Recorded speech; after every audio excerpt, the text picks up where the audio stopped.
Students, आज हम झांसी की रानी क्लास 6 के प्रश्न अभ्यास देखेंगे।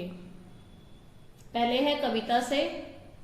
किंतु काल गति चुपके चुपके काली घटा घेर लाई। कपाट इस पंक्ति में किस घटना की ओर संकेत है? ख काली घटा घिरने की बात क्यों कही गई है? इस पंक्ति में लक्ष्मीबाई के पति गंगाधर राव की मृत्यु की ओर संकेत है। झांसी के ऊपर एक के बाद एक विपत्ति आने लगी। अंग्रेजों की नीति थी कि वे निसंतान राजा की मृत्यु के बाद उस राज्य पर अपना अधिकार कर लेते थे। क्वेश्चन नंबर 2, कविता की दूसरी पंक्ति में भारत को बूढ़ा कहकर और उसमें नई जवानी आने की बात कहकर सुभद्रा कुमारी चौहान क्या बताना चाहती है? इस पंक्ति के माध्यम से कवित्री बताना चाहती है कि भारतवर्ष गुलाम होने के कारण जर्जर हो चुका था, परंतु भारतवर्ष पुनः जन जागरण के कारण स्वतंत्रता के लिए छटपटाने लगा था। वह सदियों तक गुलाम रहकर आजादी के महत्व को समझ गया था। क्वेश्चन नंबर 3 देखेंगे। प्रश्न नंबर 3, झांसी की रानी के जीवन की कहानी अपने शब्दों में लिखो और यह भी बताओ कि उनका बचपन तुम्हारे बचपन से कैसे अलग था। लक्ष्मीबाई कानपुर के नाना साहब की मुंह बोली बहन थी। लक्ष्मीबाई को मनु और छबीली नाम से भी जाना जाता था। वह अपने पिता की अकेली संतान थी। उसको बचपन से ही हथियार चलाने का शौक था। शिवाजी की गाथाएं लक्ष्मीबाई को जुबानी याद थी।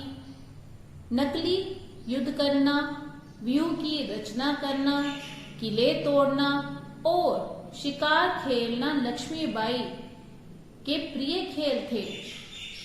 भवानी उनके कुल की देवी थी। झांसी के राजा गंगाधर राव के साथ लक्ष्मीबाई का विवाह हुआ था। विवाह के थोड़े ही समय बाद लक्ष्मीबाई विधवा हो गई। इसके बाद अंग्रेजी शासकों ने झांसी पर अपना अधिकार करना चाहा। लक्ष्मीबाई ने अंग्रेजों के साथ लड़ते लड़ते अपने प्राण त्याग दिए। लक्ष्मीबाई का बचपन नकली युद्ध, दुर्ग तोड़ने एवं शिकार करने में बीता। हमारा बचपन पढ़ाई लिखाई के साथ साथ खेल कूद में बीता। तब ही और अब की परिस्थितियों में जमीन आसमान का अंतर है। तब की और अब की परिस्थितियों में जमीन आसमान का फर्क है। क्यों फर्क है? क्योंकि तब जो था वो शस्त्र से खेलते थे, लड़ाई करते थे। उनका एम होता था कि हमारा बेटा जो बेटी है बड़े होकर लड़ाई झगड़ा करना है। लड़ाई झगड़ा नहीं करना है, मतलब देश जीतने हैं लड़ाई करके। शस्त्र सीखते थे वो। और अब हम क्या करते हैं? पढ़ना लिखना सीखते हैं, डॉक्टर बनना है, इंजीनियर बनना है, इसके लिए। ठीक है। वीर महिला की इस कहानी में कौन कौन से पुरुषों के नाम आए हैं? पुरुषों के नाम बताने हैं। इतिहास की कुछ अन्य वीर स्त्रियों की कहानियां खोजो। ठीक है। और कहानियां बतानी है कि और ऐसी कौन सी स्त्रियां हैं, जैसे हमने रानी लक्ष्मीबाई का पढ़ा, वैसे और कौन सी स्त्रियां हैं जिनके ऊपर इस तरह की कहानियां लिखी गई हैं, उनकी वीरता की। लक्ष्मीबाई की इस कहानी में निम्नलिखित पुरुषों के नाम आए हैं। नाना साहब का नाम आया है। इनका पूरा नाम नाना धुंधुपंत था। शिवाजी, डलहौजी, पेशवा बाजीराव, तात्या टोपे, अजीमुल्ला, अहमद शाह मौलवी, ठाकुर कुंवर सिंह, लेफ्टिनेंट वाकर, सिंधिया के महाराज, जनरल स्मिथ, ह्यूरोस। वीर स्त्रियों की कहानियां छात्र पुस्तकालय में से खोजे और पढ़े। ठीक है, मतलब आपको पुस्तकालय में से खोजनी और पढ़नी है। सेकंड क्वेश्चन का आंसर आपको खुद करना है। कुछ नाम मैं आपके लिए लेकर आई हूं जो इतिहास के कुछ वीर स्त्रियों के नाम हैं।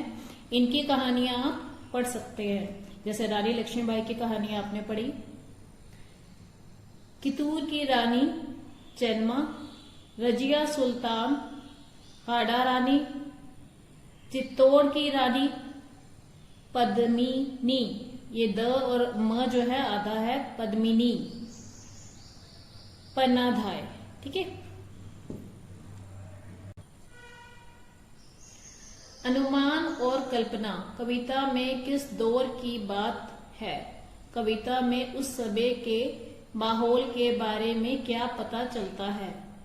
उत्तर, कविता में 1857 के प्रथम स्वतंत्रता संग्राम के दौर की बात कही गई है।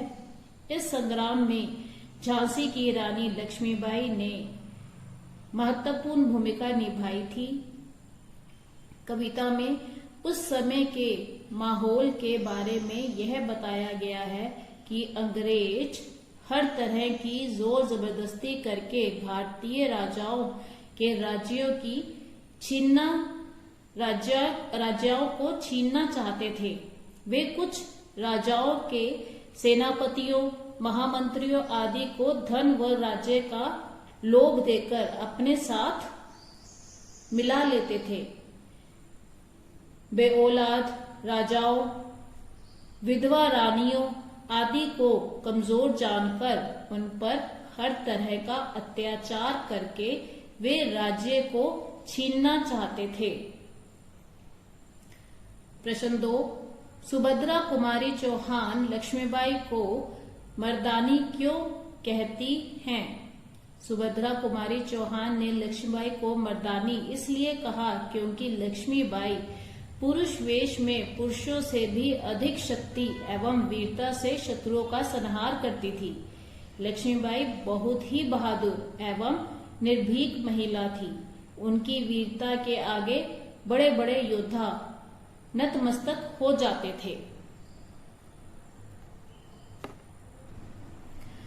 नेक्स्ट है खोजबीन। बर्छी, कृपान, कटारी उस जमाने के हथियार थे। आजकल प्रयोग में लाए जाने वाले हथियारों के नाम लिखो। आजकल जो हथियार प्रयोग में लाए जाते हैं वे हैं बंदूक, स्टेनगन, तोप, रॉकेट, मिसाइल, परमाणु बम आदि। सेकंड प्रश्न है, लक्ष्मीबाई के समय में ज्यादा लड़कियां वीरांगना नहीं हुई क्योंकि लड़ना उनका काम नहीं माना जाता था। भारतीय सेनाओं में अब क्या स्थिति है, पता करो। जब भारतीय सेनाओं में लड़कियों को भी अलग अलग टुकड़ियां बनी हुई हैं। सेना में कुछ लड़कियां कमांडर, पायलट भी हैं। मतलब अब जो है लड़कियां ज्यादा पार्टिसिपेट करती हैं, पहले इतनी पार्टिसिपेट नहीं करती थी। लक्ष्मीबाई से ही हमें प्रेरणा मिली कि हम भी, लड़कियां भी इस चीज में आगे बढ़े। प्रश्न 3, सन 1857 के युद्ध के बारे में जानकारी प्राप्त करो। अगर तुम उस युद्ध के दौर में होते तो कल्पना कर बताओ कि क्या करते। 1857 का युद्ध भारत की आजादी का प्रथम स्वतंत्रता संग्राम था। पहला था, फर्स्ट स्वतंत्रता संग्राम था। यह युद्ध अंग्रेजी सेना और भारतीयों के बीच लड़ा गया था। इस युद्ध की शुरुआत गाय और सुअर की चर्बी वाले कारतूसों के विरोध में हुई थी। मंगल पांडे का भी इस युद्ध में काफी योगदान था। तात्या टोपे, लक्ष्मीबाई, नाना साहब आदि विभूतियों ने इस युद्ध में योगदान दिया। इस युद्ध ने सोए हुए भारतीयों को जगा दिया। यदि मैं उस समय होता तो मैं भी इस युद्ध में अंग्रेजों का मुकाबला करता एवं देश के लिए अपने प्राणों को न्योछावर करने में तनिक भी संकोच ना करता। नेक्स्ट प्रश्न इसमें हमारा बनता है, इस कविता में जिन जगहों का नाम आया है उनको भारत के नक्शे पर दिखाओ। तो ये आपको नक्शे पर दिखाना है, मैप यूज करना है। और सन 1857 के विद्रोह के दौरान लक्ष्मीबाई की यात्रा दिखाओ। तो आपको क्या करना है, मैं आपको देशों के नाम बता देती हूँ। इसको आपने मैप के ऊपर पहले ढूंढकर लिखना है कौन कौन से देश है, और फिर वो लक्ष्मीबाई की यात्रा मतलब कहाँ से वो कहाँ गई थी उस पर एरो डाल के दिखाना है, 1 2 3 4 लिख के। तो इस कविता में निम्नलिखित जगहों का उल्लेख हुआ है, कानपुर, झांसी, दिल्ली, बिठूर, नागपुर, उदयपुर, तंजौर, सतारा, कर्नाटक, सिंध, पंजाब, ब्रह्म, बंगाल, मद्रास, लखनऊ, मेरठ, पटना, जबलपुर, कोल्हापुर, कालपी और ग्वालियर।